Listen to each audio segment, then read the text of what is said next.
नमस्कार श्रोता बंधु आपण माने शुणुछंती अगणी पॉडकास्ट जहाँकि अनुभव प्रोजेक्ट द्वारा परिचालित होईछि। एही प्रोजेक्ट को रूपरेखा देइछंती doctor R Shridhar Shri Alok Burma. एहार सहयोगी संस्था हैला सामाजिक प्रतिरक्षा सामाजिक न्याय मंत्रालय एवं भारतर सशक्तिकरण सरकार तासह मीडिया फॉर कम्युनिटी फाउंडेशन नुआ दिल्ली। तेबे एहार मूल लक्ष्य हेउछि वृद्धंक निमित्त अर्थात सेमानंकु किपरि सहयोग मिलि परिबो से संबंधरे समस्त तथ्य जानि परिबे। ता सहित आपण माने डाक्तरखाना एवं सक्रिय केन्द्र वृद्धांक प्रति हेउथुबा अत्याचार एवं गृह परित्यक्त वृद्धांक सहायता पई टोल फ्री हेल्पलाइन नंबर 14567 रे जोगाजोग करि परिबे। आउ थरे नंबर टी कहि रखुछि 14567 एवं तासह साहाଯ୍ୟର गोटे हाथ आगकु मध्य बढ़ाई पारिबे।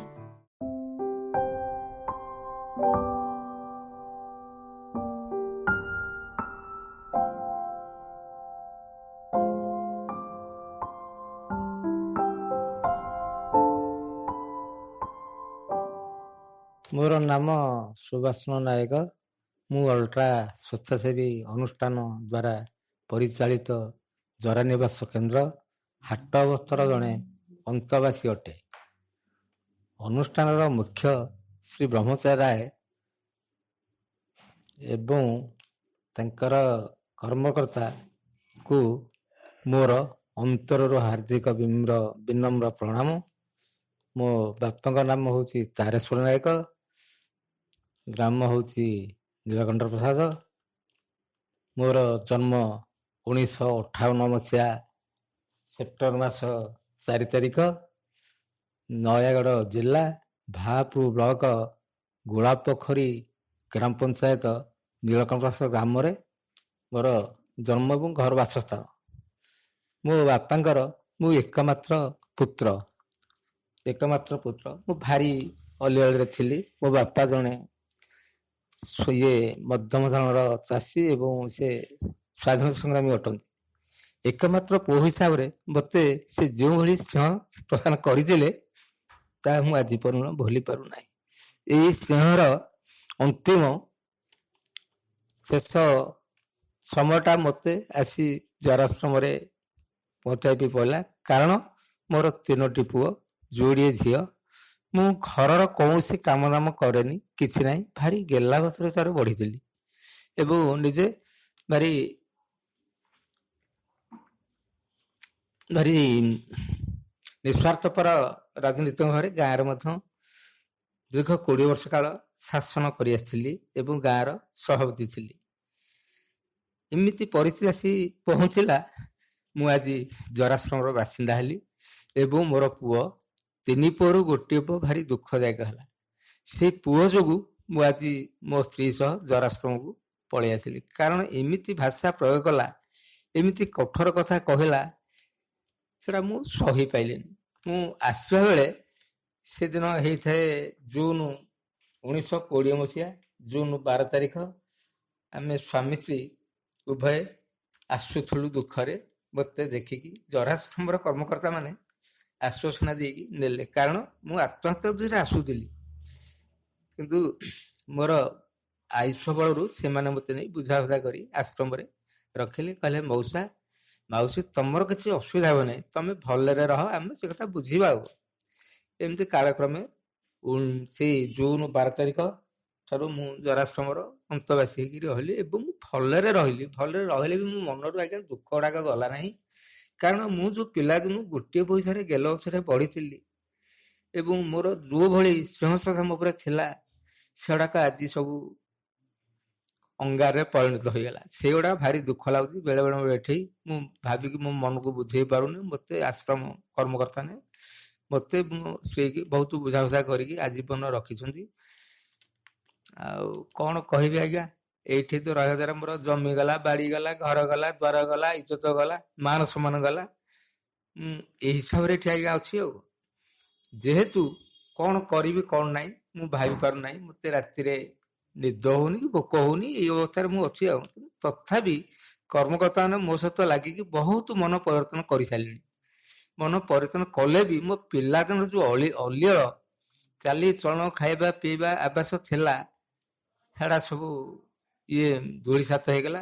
କାରଣ ମୁଁ ଏ ସମୟରେ 1972 ମାଟ୍ରିକରେ ପାସ୍ କରିଥିଲି, ଚାକିରି କରିବା କଥା, କିନ୍ତୁ 3-3ଟା ଆଜ୍ଞା ଚାକିରି ଛାଡ଼ିଲି। ମୋ ବାପା ବୋଉଙ୍କର ଅଲିଅଳ ଯୋଗୁଁ ମୋତେ ଆଉ ଚାକିରି ଛାଡ଼ି ନଥିଲେ। ସେଇ କଥାଟାକ ମୋର ମନେ ପଡ଼ିକି ଭାରି ଦୁଃଖ ଲାଗୁଛି ଆଜ୍ଞା। ମୁଁ ଆଜି ଅନ୍ତବାସୀ ହୋଇକିରି ଅଲଟା ଆଶ୍ରମରେ ରହିଲି ଏବଂ ସେ ମହାଶୟଙ୍କୁ ଅଶେଷ ଧନ୍ୟବାଦ ଦଉଛି।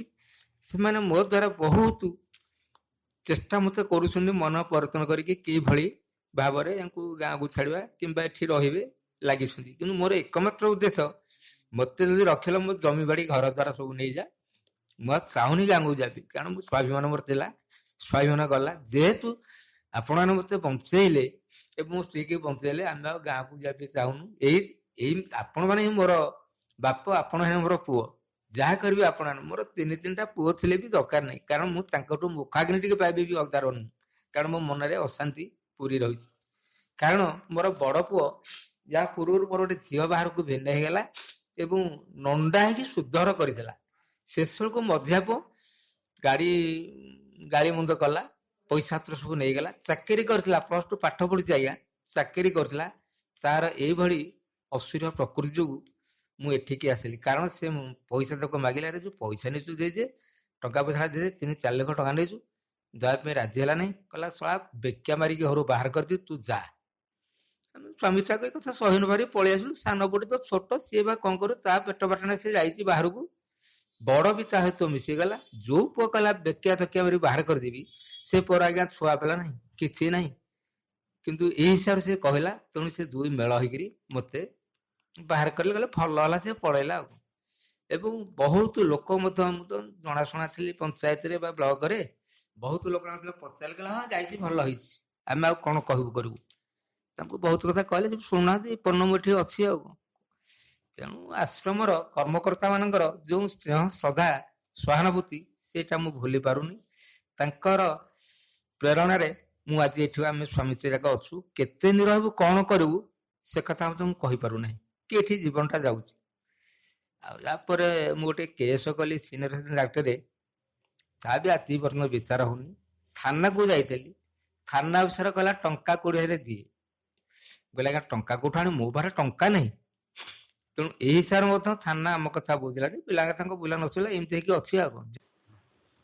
ଯେତେବେଳେ ଗୋଟିଏ ପୁଅ ହେଇଥିଲେ ବାବାଙ୍କର, ମତେ 1976 ମସିହାରେ ଜାନୁଆରୀ 3 ତାରିଖରେ ବିବାହ କରିଦେଲେ। ତାପରେ ମୁଁ ଖୁସିରେ କାଳାତିପାତ ଆମେ ସ୍ୱାମୀ ସ୍ତ୍ରୀ ରହିଲୁ। ମୁଁ ମଧ୍ୟ ହନୁମୁନରେ ବୁଲିବା ପାଇଁ ଯାଇଥିଲି, କଟକ, ପୁରୀ, କୋଣାର୍କ, ଏମିତି ବୁଲି ବୁଲି ହାଡୁ ଆମେ ସ୍ୱାମୀ ସ୍ତ୍ରୀ 2 ମାସ ଭିତରେ ଘରକୁ ଫେରିଲୁ। ତାପରେ ମୋର ମନ ଥିଲା ମଧ୍ୟ ଯିବା ପାଇଁ ବୃନ୍ଦାବନ, ମଥୁରା ଆଉ ଗୋପ, ଏଗୁଡ଼ାକ ମୋତେ ସେମାନେ ମନା କଲେ, ନାହିଁ ତମର ବୟସ ହେଇନି, ତୋ ସମୟ ଯେତେବେଳେ ଆସିବ, ତୋର ଯେତେବେଳେ ଆସିଯିବ 3 ମାସ ସେତେବେଳେ ଯିବୁ। ବାପା ମନା କଲେ, ମୁଁ ବି ସେଇଟାକୁ ତାଙ୍କ କଥାକୁ ଶିରଧାର୍ଯ୍ୟ ମନେ କରିକି ଯାଇନି। ଏଇ ସମୟରେ ଘରକୁ ଆମେ ଆସିଲୁ, ଘରେ ରହିଲୁ ଆଉ।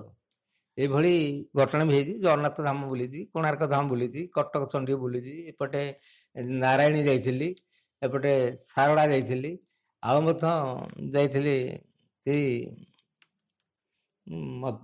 କେନ୍ଦୁଝରର ତାରିଣୀ ମା ପାଖକୁ ଯାଇଥିଲି। ବହୁତ କଥା ମନେ ଆସିଛୁ, ବହୁତ କଥା କରିଥିଲୁ ସ୍ୱାମୀ ସ୍ତ୍ରୀ ଯାକ, କିନ୍ତୁ ସବୁ ଓଲଟା ହେଇଗଲା। କାରଣ ଓଲଟା ହେଇନଥିଲା, ଆଗରୁ ଭଲ ଥିଲା।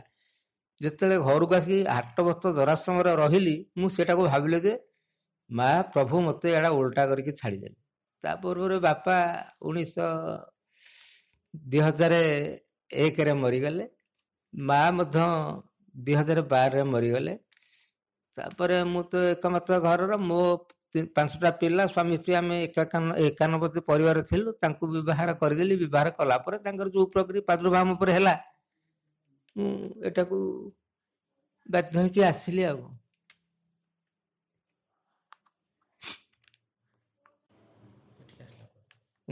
ଏଠି ରହିବା ପରେ 2020 ଜୁନ 12ରୁ ମୁଁ 25 ଜଣ ଲୋକଙ୍କ ସହିତ ମୋତେ ମିଶେଇକି 25 ଲୋକ ହେଲେ ଏବଂ ସେଥିରେ ସ୍ତ୍ରୀ ଲୋକ ଥିଲେ 5-7 ଜଣ। ଆମେ ସ୍ୱାମୀ ସ୍ତ୍ରୀ ରହିଲୁ। ସମସ୍ତେ ଭାଇ ଭଉଣୀ, ମଉସା ମାଉସୀ ଆଦାନ ପ୍ରଦାନ ସହରେ ପରିଚାଳିତ ହେଲୁ ଏବଂ ଆଶ୍ରମର କର୍ମକର୍ତ୍ତା ଆମକୁ ବହୁତ ସୁଯୋଗ ଦେଇଛନ୍ତି, ସାହାଯ୍ୟ କରିଛନ୍ତି, ବହୁତ ପ୍ରେରଣା ଦେଇଛନ୍ତି। ତା ଭିତରେ ମଧ୍ୟ ବଡ଼ ବଡ଼ ଅଫିସର ଆସିଛନ୍ତି, ରାଜନୈତିକ ଲୋକମାନେ ଆସିଛନ୍ତି, ତାଙ୍କ ପାଖରୁ ଆମେ ପ୍ରେରଣା ପାଇଛୁ। ଜାଇଫଳ ବୋଲି ଗୋଟେ ତରଙ୍ଗର ଆସିଥିଲା, ଏଇଟା 21ରେ ଆସିଥିଲା। ସେ ମଧ୍ୟ ପ୍ରୋଗ୍ରାମ କଲା। ସେ ପ୍ରୋଗ୍ରାମରେ ମନୋରଞ୍ଜନ କାର୍ଯ୍ୟକ୍ରମ ହେଇଥିଲା। ମୁଁ ମଧ୍ୟ ଜାଇଫଳ ସହିତ ରୋଲ କରିଥିଲି। ସେଇଠି ମୋ ମନଟା ବେଶୀ ପରିବର୍ତ୍ତନ ସେ ଜାଇଫଳ କରିଦେଇଥିଲା। ଏମିତି ଜୀବନର ଅନୁଭୂତି ଏଇଆ। କିନ୍ତୁ ଏଠି ଖାଇବା ପିଇବା ଅସୁବିଧା କିଛି ନାହିଁ, ଭଲରେ ଚଳୁଛୁ, ପରସ୍ପର ସ୍ନେହ ରଖି ଚଳୁଛୁ, ଯାହାକି ଆମକୁ ବୈକୁଣ୍ଠପୁର ଭଳିଆ ଲାଗୁଛି। ଏବଂ ଆମେ ଭାବୁଛୁ ଆମର ଦୁନିଆରେ କିଛି ନାହିଁ, ଏଇଟା ହିଁ ବୈକୁଣ୍ଠ, ଏଇଠୁ ଆମେ ସ୍ୱର୍ଗ ପ୍ରାପ୍ତି ହବୁ। ଏଇ ମୋର ମନର ଲକ୍ଷ୍ୟଟା ରହିଲା। ମୁଁ ଭାରତ ମାସର ସୁଯୋଗ ସନ୍ତାନ ହିସାବରେ ଆମର ଏଇ ଅଲ୍ଟ୍ରା ହାର୍ଟକୁ ଯେଉଁ କର୍ମଚାରୀ ବୃନ୍ଦମାନେ ଆସିଥିଲେ ଏବଂ ଅଫିସର ଆସିଥିଲେ ଏବଂ ଗଣମାଧ୍ୟମ ଆସିଥିଲା ଏବଂ ଜାଇଫଳ ଆସିଥିଲା, ଆମ ମନ ପରିବର୍ତ୍ତନ କରିଥିଲା। ଏବଂ ସେଇ ହିସାବରେ ମୁଁ ଆଜି ଭାରତ ମାତାର ସନ୍ତାନ ହିସାବରେ ଗୋଟିଏ ଗୀତ ଗାଇବା ପାଇଁ ଚାହୁଁଅଛି। ମା ଜନମ ଭୂମି ପବିତ୍ର ଭାରତ ଭୂମି, ତୋହରି ସନ୍ତାନ ଆମ୍ଭେ ଅଟୁ ସରବେ, ତୋର ଶ୍ରୀ ଚରଣେ ସେବା ପାଇ ମନ ପ୍ରାଣ ଦେବା, ଗାଇବା ତୋହରି ନାମ ଆନନ୍ଦ ରବେ, ତୋ ଆନନ୍ଦେ ହୋଇବା ଖୁସି, କାନ୍ଦିବା ଦୁଃଖରେ ତୋର ହୋଇଣ ଦୁଃଖୀ, ଧନ ମହିମା ତୋହର ନାହିଁ ତାର ପଟାନ୍ତର, ମସ୍ତକରେ ହିମାଳୟ ପର୍ବତ ବର, ପେନି ପାରୁ ସେ ଜଳଥି ବ୍ରହ୍ମପୁତ୍ର ସିନ୍ଧୁ ନଦୀ, ଚରଣରେ ବିରାଜିତ ମହାସାଗରେ, ବିନ୍ଧଗିରି ବାରକତିରେ, ଗଙ୍ଗା ଆଦି କେତେ ନଦୀ ଶୋଭେ ଶରୀରେ, ଜନମିଲେ ତୋ କୋଳରେ କେତେ ସୁର ବୀରଗଣ, ରାମଚନ୍ଦ୍ର ବିଷ୍ଣୁ ଦ୍ରୋଣ କର୍ଣ୍ଣ ଅର୍ଜୁନ, ମହାକବି ବେଦ ବ୍ୟାସ ବାଲ୍ମୀକ କାଳିଦାସ, ଗାଇଲେ ପବିତ୍ର କଣ୍ଠେ ତୋହରି ଗୁଣ, ଚୈତନ୍ୟ ମହାତ୍ମା ଯେନ ପଚାରିଲେ ବିଭୁ ନାମ ଆନନ୍ଦ ମନେ, କେତେ କେତେ ପୁଣ୍ୟବତୀ କେତେ ପ୍ରତିବ୍ରତା ସତୀ, କେତେ ବୀର ନାରୀ କେତେ ବୀର ରମଣୀ, ସମସ୍ତେ ତୋର ଦୁହିତା ପଦୁନି ସାବିତ୍ରୀ ସୀତା, ଦୁର୍ଗାବତୀ ଆଦି କେତେ ବୀର ରମଣୀ, ନମୋ କତି ଭରେ ଅଥାମ କ୍ଷମ ସୁତ ତୋର ଚରଣେ। ଜରାଶ୍ରମରେ ଆମେ ଦୀର୍ଘ 25 ଅନ୍ତବାସିଦା ରହିଥିବା ସମୟରେ ଆମର କର୍ମକର୍ତ୍ତାମାନେ ଅଛନ୍ତି। ସକାଳ ସନ୍ଧ୍ୟାବେଳେ ଆମେ ପ୍ରାର୍ଥନା କରୁ ଏବଂ ଆମେ ଏଇଭଳି ଏଥିରୁ ମୁକ୍ତ ହେବୁ, ଜୀବ ପରିତ୍ରାଣ ହେବ, ଏ ବିଷୟରେ ମୁଁ ପଦେ ଗାଇବା ପାଇଁ ଯାଉଛି। ଓ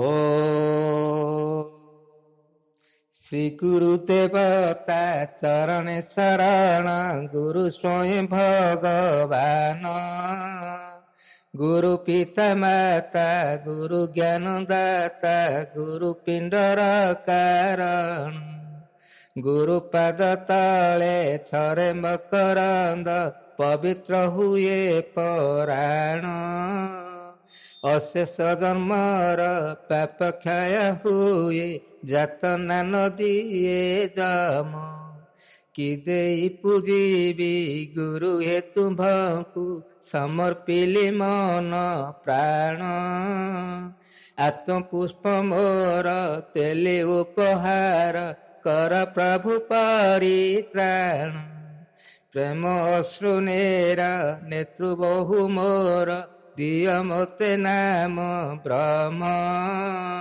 ଗୁରୁ ହେ ଗୋବିନ୍ଦ ମାଗୁଥିଆ ଶେଷ, ଦିଅ ହରି ନାମ ରସ। ପଥକୁ ସେ ହେବ ଶଙ୍ଖାଳି ଆମ୍ଭର, ସ୍ୱର୍ଗପୁରେ ତିଆ ବାସ। ଆହେ ଗୁରୁଦେବ ଫବୁ କର ପାର, ଭବ ଅଗାଧ ସମୁଦ୍ର। ନାମର ତରଣୀ ଦିଅ ଆହେ ଗୁରୁ, କର ଏହି ଆଶୀର୍ବାଦ। ନାମକୁ ନ ଚିନି ଭ୍ରମେ ନାନା ଯୋନି, ଗୁରୁଙ୍କ ପାଦେ ଶରଣ। ଜଗତ ଉଦ୍ଧାର କର ଆହେ ଗୁରୁ, କହେ ଅଧମ ସୁବାସ। ଏହି ଅଳି ପ୍ରଭୁ କରୁଛୁ ଗୁରୁ ହେ, ପୂର୍ଣ୍ଣ କର ଅଭିଳାଷ, ପୂର୍ଣ୍ଣ କର ଅଭିଳାଷ। ଓಂ ଶ୍ରୀ ଗୁରୁ, ଓಂ ପରମ ଗୁରୁ, ଓಂ ପରାପର ଗୁରୁ, ଓର୍ମ, ଓ ଧୂର୍ମ, ଓ ଜ୍ୟୋତି, ଓಂ ଜଳାମୟ ଦେବତା, ଜଳାମୟ ଦେବତା, ଜଳାମୟ। ପ୍ରଭୁ ହେ ଏଇ ବାଟେ ଆମକୁ ନେଇଯା, ପ୍ରଭୁ ଆମକୁ ଏଇ ବାଟେ ନେଇ। ଓಂ ଶ୍ରୀ ଗୁରୁ।